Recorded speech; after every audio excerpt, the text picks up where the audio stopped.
আপনি কি মনে করেছেন যে 32 নম্বর বঙ্গবন্ধু যেটাকে বলা হয় বাংলাদেশের পোস্টকোড, ধানমন্ডি 32 নম্বর আপনি ভেঙেছেন, আর 32 লাখ বাড়ি ভাঙবেন আওয়ামী লীগ?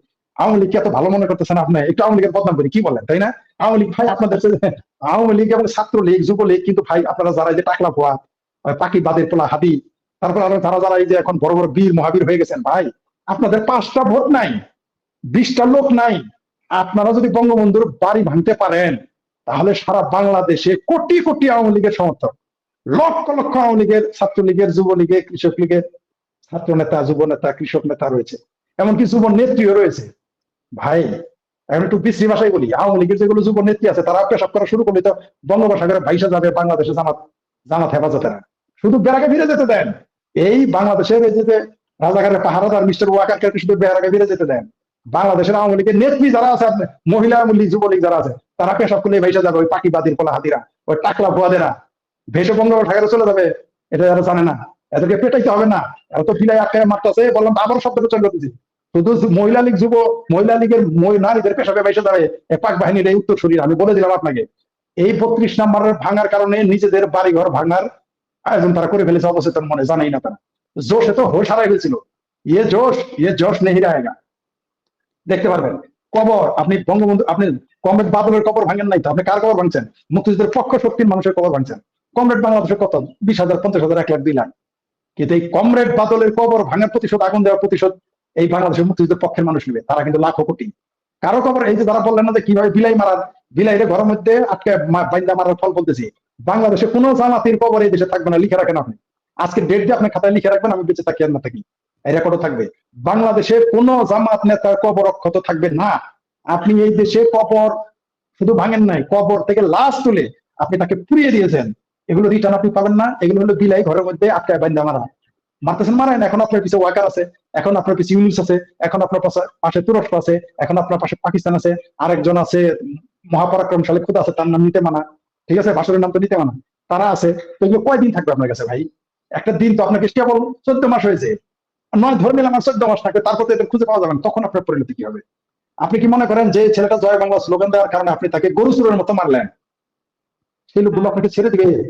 আপনি যেদিন পরামর্শ দিবেন, ছোট ভাই এটা করো না, এটা রিটার্ন দিতে চাও না, গণতন্ত্র চাই, আমি যখন বলবো ভাই এটা করো না, ওরা মারছে মাফ করে দাও, আরে ভাই আপনি তো দূরের কথা, আমি তো দূরের কথা, জননেত্রী শেখ হাসিনার কথা ছাত্রলীগ আর মানবেন আগামীতে। তারা এত নির্যাতিত, যে লোকটা না খেয়ে থাকে, যে লোক আগে মানুষকে বাজার করে দিত, খাওয়াইতো, পড়াইতো, তার ঘরে বাজার নাই, তার বাচ্চার দুধ আনতে পারে না, তার বউ অসুস্থ, তার সন্তান অসুস্থ, বাবা জেলে, মাকে লাথি মারছে, আপনি তাকে, সেই ছেলেটাকে আপনি কিভাবে বুঝাবেন? যার মা বৃদ্ধ 70 বছরের মাকে লাথি মারলো তার পুত্র ছাত্রলীগ করার জন্য, সেই ছেলেটাকে আপনি কিভাবে বুঝাবেন? তো বিলাই আপনি ঘরে বাইন্দা মারতেছেন না, তো এই বিলাই আপনি কিভাবে ঠেকাবেন? এই বিলাই তো রুখে দাঁড়াবে, তখন তো কারো কথাই সে শুনবে না, তার বাপের কথা শুনবে না, তার মায়ের কথা শুনবে না, কারো কথাই শুনবে না, শুনতে পারে না, তার জীবন চলে গেল, সে কারো কথা শুনবে না। আপনি দেখতে পারবেন যারা বঙ্গবন্ধুর ভাস্কর্যে পেশাব করেছে, তাদের বাপের কবরে ছাত্রলীগের পোলাপানা পেশাব করবে না, ওখানে গরু ঘর বানাবে, ঘোড়ার ঘর বানাবে, ওইখানে গরু ছাগল দিয়ে পেশাব করাবে। আপনি নিশ্চিত থাকেন। যারা আওয়ামী লীগ তো গোলাম আজম, দেখেন কি একটা পৃথিবীর অষ্টম আশ্চর্য। দেখেন যেখানে বঙ্গবন্ধুর জানাজা ঢাকায় করতে দেওয়া হয় নাই, অজপাড়াগায় 19 জনকে দিয়ে জানাজা করাইছে, মাত্র 19 জন। সেইখানে ঢাকায় গোলাম আজমের জানাজা করতে দিচ্ছে আওয়ামী লীগ। এত উদারতা ভালো না, সামটাইম এত উদারতা কিন্তু ভালো না। আজকে এই গোলাম আজমের কবরে কিন্তু মানুষ পেশাব করবে, এই জেলার এলাকা সাইডের কবরে কিন্তু মানুষ পেশাব করবে। এটা হলো বিলাই মারার ফল। ঘরের ভিতরে বিলাইকে আটকায় মারা। এখানে বিলাই মানে আওয়ামী লীগ, ছাত্রলীগ, যুবলীগ বা মুক্তিযুদ্ধের পক্ষের মানুষ। এই যে মারতেছে, এগুলো থাকবে না। আপনি যত ষড়যন্ত্র করে ঢাকা বিশ্ববিদ্যালয় দখল করেন আর জাহাঙ্গীরনগর বিশ্ববিদ্যালয় দখল করেন, জনগণ এগুলো দেখতেছে, এগুলো ওয়াচ করতেছে। যখন বাংলাদেশে এই যে বিলাইরা মাঠে নামবে, কারণ আপনি তো দেয়ালে পিঠ থেকে ফেলেছেন, তা তো যাওয়ার জায়গা নাই, আপনাকে এতবার মারতেছে। মানে সোজা কথা বলে দিই, আমাদের গ্রামে একজন, এটা সত্য ঘটনা, আমাদের গ্রামে, নামটা বললাম না, সঙ্গে থাকেন আমার বন্ধুর বাবা, ঠিক আছে, আমাদের ঘনিষ্ঠ মানুষ, আমাদের পাড়ার সবাই তাকে চিনে, তিনি তালাসাবিয়ালা, নামটা এতে বুঝে গেছে সে কে। তিনি বউরে শুধু মারতেন, পেটাইতেন, প্রতিদিন পেটাইতেন, প্রতিদিন। আপনি কি শুনলে হাসবেন। ঠিক তার 8 বছর পরের ঘটনা হইলো এখন পর্যন্ত সে এখন বউরাতে মার খায়। মানে সে 8 বছর পিটাইছে। এটা হলো থেকে 25 বছর আগের কথা বলতেছি। এই যে আমার ওই পরের নামটা মুখে চলে আসছিল, ওই কাকাকে, এখন আমার প্রতিবেশী কাকাকে তার বউ এখনো পিটায়।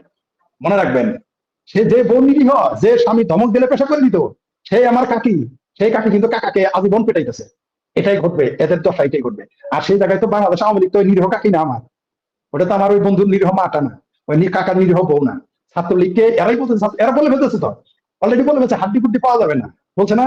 ইলিয়াস বলছে হাড্ডি কুড্ডি পাওয়া যাবে না, রাশেদ বলছে অস্তিত্ব বিলীন করে ফেলবে। এক একজন এক এক কথা বলছে। আর আমি জামাল করে ভাষায় বলেছি বিলাই মারার ফল হবে ঘরে বিড়ালকে ঘরের ভিতরে আটকে পেটানোর ফল হবে পেটে, জামাল করে ভাষায় বলি পেটে পাড়া দিয়া গুবাই করবে। ওই যে সাইফুল পাতন টিটো লিখেছে যে যারা টাকলা পদের মাথায় গু ঢালতে পারবে তাকে সে 1 লক্ষ টাকা দিবে। আরে ভাই সময় আসুক না, গু কেন? ওরা তো আপনি মাথায় খুঁজে পাবেন না গু ঢালার জন্য, আপনি কোথায় পাবেন? ওরে পাবেন কোথায় আপনি? এই দেশে টিটু সেই সময়ই পাবে না, ওই টাকা লাগবে না, বরং টিটুরই টাকা দিবে। এই ঘোষণা দেওয়ার জন্য টিটুরের উল্টা টাকা দিবে মানুষ। মানুষ এত শোনেন, পেটে পাড়া দিয়ে গুবাই করবে। নিশ্চিত থাকেন এই বিলাই মারার ফল ডক্টর ইউনূস এবং তার উপদেষ্টা উপদেষ্টি, এগুলো আমি বলতেছি এই জন্য না, যেগুলো কেউ করুক এটা আমি চাই না, কারণ আমরা মানবিক মানুষ, আমরা মানবাধিকার করি, আমরা চাই না এটা ঘটুক। কিন্তু হিস্ট্রি রিপিটস ইটসেলফ, ইতিহাসের পুনরাবৃত্তি ঘটে। আপনি যেমন আমার এলাকায় আরেকজন ছিল, আমি অনেকেরই বলি যারা বউয়ের সাথে খারাপ ব্যবহার করেন, ভাই দেখেন একটু বুঝে হন তখন কিন্তু বুঝবেন বউ কি কাম করবো। আমি অনেকেরই বুদ্ধি দিই যারা বউরে পেটায় বা বউরের সাথে খারাপ ব্যবহার করেন, সবাই আমি বলি, আমার এলাকার সবাই এটা জানায়, যখনই বউর সাথে খারাপ ব্যবহার শুন, বউ যেদিন বুঝে হবো সেদিন কিন্তু এই বউ তার গার্ডিয়ান হয়ে যাবে, তখন কিন্তু বিপদে বলি। এবং সবাই বিপদে আছে, যারা এই কামগুলো করছে, বউ পিটাইছে যৌবন কালে, এরা কিন্তু বুড়া বয়সে বউয়ের মায়ের খায়। এটা আমার চোখে দেখা জিনিস, এটা আমি নিজের চোখে দেখছি, একটা না দুইটা না, 7টা ঘটনা আছে, বুঝতে পারছেন? আমিও এখন বউ দেখে ডরাই, আমি নিজে এখন বউ দেখে ডরাই, এত বড় বীর আমি, বুঝতে পারছেন? কারণ কি? কারণ তো এই ঘটনাই ঘটবে, এদের পেটে পাড়াতে গুবার এই ইউনুসারকে পালায় যেতে যদি না পারে তাহলে কি পরিণতি হবে? অলরেডি বিএনপির একটা আজকে বলে ফেলেছে, আপনি আমি কি বলবো এত পরিণতির কথা? বলছে আওয়ামী লীগ তো তাও ভারতে পালাইতে পারছে, আমাদের বঙ্গোপসাগর ছাড়া উপায় নাই। আমি বলে দেই বঙ্গোপসাগরের জায়গা পাবেন না, যাইতে দিবেন না আপনাদের, কারণ বঙ্গোপসাগর তো যদি এই সরকার থাকে, বঙ্গোপসাগর তো বারমারে দিয়ে দিবে, অলরেডি বন্ধ দিয়ে দিচ্ছে, আপনি যাবেন কোন দিক থেকে ভাই? আপনি তো যেতে পারবেন না, যাওয়ার সুযোগ নাই, বন্ধ দিয়ে দিছে, করিডোর দিয়ে দিছে। আর যদি মার্শাল্লাহ আল্লাহ না করুক, মানে বাব্বাদিদের ভাষা আল্লাহ না করুক এই সরকার 3 বছর টিকে, তাহলে তো এই দেশই থাকবে না। আমি অলরেডি ব্রিটেনের একজন দীর্ঘদিন থেকে তিনি থাকেন, তিনি আওয়ামী লীগ করার লোক, মুক্তিযুদ্ধের পক্ষে লোক, কিন্তু কট্টর আওয়ামী লীগ, মানে আওয়ামী লীগের নামই শুনতে পারে না, বঙ্গবন্ধু সরকারের নামই শুনতে পারে না আওয়ামী লীগের, কারণই না। তিনি আমাকে বলেছেন রাখো তোমার, মানে রাখো তোমার এই আওয়ামী লীগ বিএনপি, দেশ থাকবে নাকি? দেশ থাকবে নাকি এই সরকার ক্ষমতায় থাকলে? তো আর যদি দেশটা থাকে তাহলে কি করবে? এরা রিটার্ন করবে, আওয়ামী লীগ তো রিটার্ন করবে, আমি ফেরাইতে পারবেন না। অনেকে আবার ভাবতেছে কি যে শেখ হাসিনা মারা গেলে তো আওয়ামী লীগ শেষ, তাদের উদ্দেশ্য বলি, আপনারা আরো বোকার সঙ্গে বাস করতেছেন। শেখ হাসিনা পাইতে থাকলে তো কন্ট্রোল করার একটা লোক থাকলো, শেখ হাসিনা দোয়া করেন শেখ হাসিনা পাইতে থাকুক। শেখ হাসিনা যদি না পাইতে থাকে তাহলে জামাতের কপালে বহু দুঃখ আছে, শেখ হাসিনা যদি না পাইতে থাকে বিএনপির কপালে খুব দুঃখ আছে, কারণ এখনো একটা লোক আছে কন্ট্রোল করার মতো, বলবে তোমরা থামো, হয়তো দাঁতে বুকে পেটে বুকে পাথর নিয়ে চুপ থাকবে।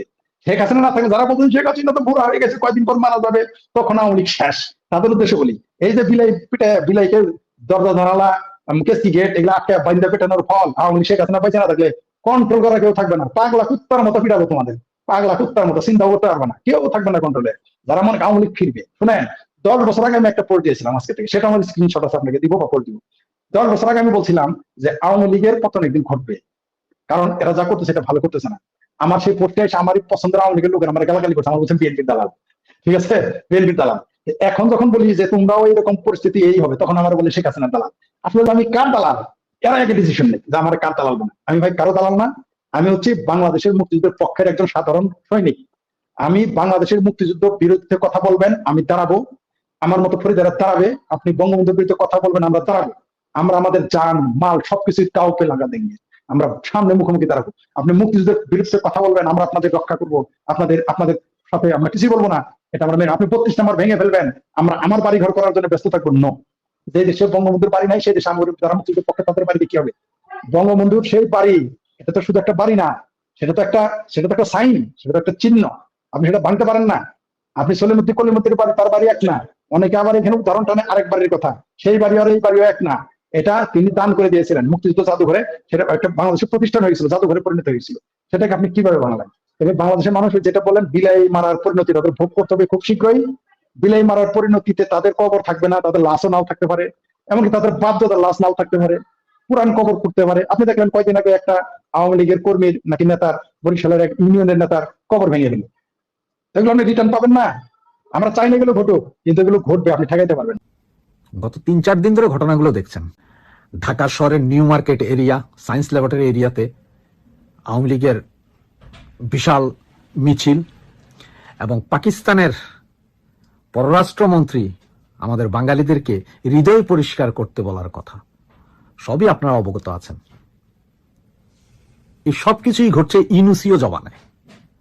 এই ইউনুসের ক্রোধে এবং জামাত ইসলাম এবং বিএনপির সহযোগিতায় 32 নম্বর ভাঙা হয়েছে, সমস্ত মুক্তিযুদ্ধের ভাস্কর্যগুলো ভাঙা হয়েছে। মানে 71 1971 নামে এখন আর কিছুই থাকবে না। এই যখন পায়তারা চলছে যে গ্রামীণ স্থাপনা বা গ্রামীণ ব্যাংক বা গ্রামীণ ফোন নামে কিছু থাকবে কিনা, আপনাদের কি মনে হয়? সারা পৃথিবীর যে জায়গায় এই ছাত্রীগুলো যাচ্ছে সেখানেই দৌড়ানি খাচ্ছে, সেখানেই থাপ্পড় খাচ্ছে। এখন শুধু বাকি বাংলাদেশের চতুর্দিক থেকে একসাথে ধরে এদেরকে বঙ্গোপসাগরে ফেলে দেওয়া। তাই তারা উঠে পড়ে লেগেছে পাকিস্তানের সাথে বুকে বুক মিলাতে। আপনারা জানেন সম্ভবত আগামী মাসের প্রথমই সপ্তাহে এই ছাত্রীগুলো সব চায়না যাচ্ছে এটা কিছু করতে। আবার অনেকেই ভিসা পাসপোর্ট করে রেখে দিয়েছে যে কোনো মুহূর্তে পালিয়ে যাওয়ার জন্য। তো আপনারা সবাই দেখেছেন যে গ্রামীণ টাওয়ার আছে বাংলাদেশের বিভিন্ন বিল্ডিং এ, বিভিন্ন জায়গায় গ্রামীণের টাওয়ারগুলো আছে, এগুলো ভেঙে ফেলা খুব সহজ। গ্রামীণ ব্যাংক হয়তো এই মুহূর্তে হাত দেওয়া যাবে না, তবে অদূর ভবিষ্যতে গ্রামীণ ব্যাংকের প্রতিটা ফ্লোর, প্রতিটা ইট খুলে নিয়ে যাওয়া হবে। গ্রামীণের যত প্রতিষ্ঠান আছে, ইউনুস চাচার বাড়ি পর্যন্ত বাংলাদেশে রাখা যাবে না। এগুলো সব 32 নম্বর যেভাবে বুলডোজার দিয়ে ভাঙা হয়েছে, এগুলো সব প্রতিষ্ঠান বুলডোজার দিয়ে ভাঙিয়ে দেওয়া হবে। এখন আমি আমার ছাত্রলীগ, যুবলীগ বা আওয়ামী পরিবারের ভাইদেরকে বলবো, আপনারা যে যেখানেই পালিয়ে আছেন বা যে যেখানেই আছেন না কেন, একটা জিনিস শুধু একটু মাথায় রাখেন যে এই যে গ্রামীণ টাওয়ারগুলো ভাঙে কিন্তু খুবই সোজা। এগুলোর জন্য হাজার ঘনফুট মিছিলের প্রয়োজন হয় না।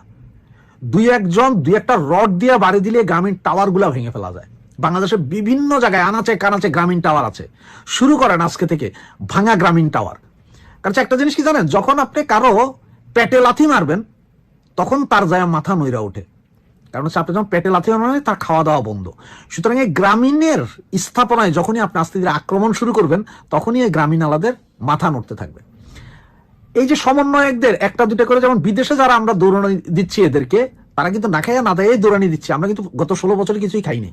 তা আপনারা যারা দেশে আছেন, যারা বুক ফুলে হাঁটছেন, তারা কেন দুই একটা ছোটখাটো সমন্বয় হইলো ধোলাই করতে পারতেছেন না? আপনারা দুই একটার ধোলাই করেন, দুই একটার পাছায় অ্যান্টিক্যাটার চালান, দেখেন না কি হয়। গত 1 বছর আমাদের মিছিল বাড়িতে 8 জন 10 জন 15 জন বা 20 জন নিয়ে, আর গত সপ্তাহে একবারে 100-150 জন লোকের মিছিল। তবে যতটুকু ওই মিছিলে শুনতে পারলাম যে এরা 25 থেকে 30 জন ছিল, কিন্তু সাধারণ পাবলিক নেমেছে। এটা হচ্ছে সাহসের ব্যাপার। আপনি সাহস করে একবার যদি মিছিলের নাইমা যান, দেখবেন যে আপনার পিছনে হাজারো জনতা এমনিই জোট হয়ে যাবে। সুতরাং এখন আপনাদের একটা টার্গেট থাকা উচিত যে গ্রামীণ স্থাপনাগুলা, এই গ্রামীণের ডাক্তার ইউনূসের কোনো স্থাপনা যাতে না থাকে, সব নিশ্চিহ্ন করে দিতে হবে। সুতরাং শুরু হোক ছোট থেকে, গ্রামীণের সমস্ত টাওয়ারগুলা ভাঙা দিয়ে শুরু হোক, ছোটখাটো করে হোক। বিভিন্ন টাওয়ার বিভিন্ন জায়গায় আছে, এগুলো ভাঙা খুব সোজা। চোরাইয়ারা যেখানে আপনি ওই যে দেখছেন ওই যে সেতু উদ্বোধন করছে, সেখানে তার চুরি গেছে, আজকে লাইট পোস্টও চুরি হয়ে গেছে। তাহলে গ্রামীণের টাওয়ারের এগুলো ভাঙা যায় না কেন? রড দিয়ে বাড়ি দিলেই ভাঙা যায় ভাই, এটা প্লাস্টিক, ওগুলো ভাঙা যায়, ভালোভাবে মারলেই ভাঙা যায়। সুতরাং আজকে থেকে গ্রামীণ নিয়ে শুরু করেন, গ্রামীণ নিয়ে চিন্তা করেন। ধন্যবাদ। জয় বাংলা। তো বর্তমানে আপনাদের যেটা বলছিলাম যে বর্তমানে আমার কাছে যে ইনফরমেশনটা আছে যে আপনার তত্ত্বাবধায়ক এই এখনকার যে ইন্টিম গভর্নমেন্টের কিছু সদস্য 8 জন, আমার কাছে 8 জনের নাম আছে যারা সেফ এক্সিট চাচ্ছে। তার মধ্যে আসিফ নজরুল এবং আপনার ডাস্টবিন শফিক এবং আমাদের নিরাপত্তা উপদেষ্টা, আমাদের প্রধান উপদেষ্টা সহ আরো 4 জন আছেন যারা সরাসরি সেনাবাহিনী এবং বিভিন্ন দূতাবাসের সাথে কথা বলেছেন যে কোনো পরিস্থিতিতে যদি তারা চলে যেতে হয় তারা যাতে সেফলি চলে যেতে পারে, কারণ তাদের কোনো দেনা পাওনা এখানে নেই। এখন আপনারা অনেকে হয়তো জানেন বা অনেকে হয়তো জানেন না, আমাদের প্রধান উপদেষ্টা যিনি আছেন উনি তো টিভিও চালাইতে পারেন না, সেটাও ওনাকে শফিক করে দিতে হয়। উনি শফিকের হাতে এখন কুক্ষিগত। শফিক ওনাকে যা লিখে দেন তাই লিখেন, শফিক ওনাকে যা বলে দেন তাই বলেন। তার মানে হচ্ছে উনি এখন শফিক নির্ভর। সুতরাং উনি সব স্বীকার করে বলেছেন যে ভাই আমি চলে যেতে চাই, আমারে পার করে দিলেই আমি যাবো। 8 জন যে উপদেষ্টা, তার কারণ হচ্ছে যে ওনারা এখন বুঝতে পারছেন, দেখেন আপনার ঢাকা, চট্টগ্রাম, রাজশাহী, খুলনা সমস্ত ইউনিভার্সিটিতে একটা গন্ডগোল চলছে। এর আগে ঢাকার ওই যে আপনার ঢাকা ইউনিভার্সিটি বুয়েট, চুয়েট, কুয়েট, মুয়েট এদের দিয়ে একটা, এটা পুরোটাই কিন্তু জামাতের একটা নীল নকশা। তারা চাইতেছে যাতে কোনোভাবে তত্ত্বাবধায়ক সরকার ফিরে আসবে না। তাইলে কি হবে, সমস্ত বিশ্ববিদ্যালয় স্কুল কলেজগুলোতে একটা গন্ডগোল লাগে। তারা এমন একটা পরিস্থিতি সৃষ্টি করবে যে উপদেষ্টারা সব ভাইগা যাবে গা, ওনারা যে কোনো একটা রাস্তা ঘাটে মাঠে ময়দানে দাঁড়াইয়া বিপ্লবী সরকার গঠন করবে, সংবিধান ছুঁড়ে ফেলে দিবে। এগুলো হচ্ছে জামাতের প্ল্যান এবং জামাতই করাইতে চেষ্টা করতেছে। আর আমরা যারা এই যে আওয়ামী লীগ বলেন, সমমনা বলেন, মুক্তিযোদ্ধার সমর্থক বলেন, তারা সবকিছুতে আমরা ওদের খাওয়ারটা খেয়ে গুজব রটানোতে ব্যস্ত। দর্শক, সম্পূর্ণ ভিডিওটি দেখলেন, আশা করি বিষয়টি বুঝতে পেরেছেন। এ নিয়ে আপনার গুরুত্বপূর্ণ মন্তব্যটি অবশ্যই কমেন্ট বক্সে জানিয়ে দিবেন। ধন্যবাদ।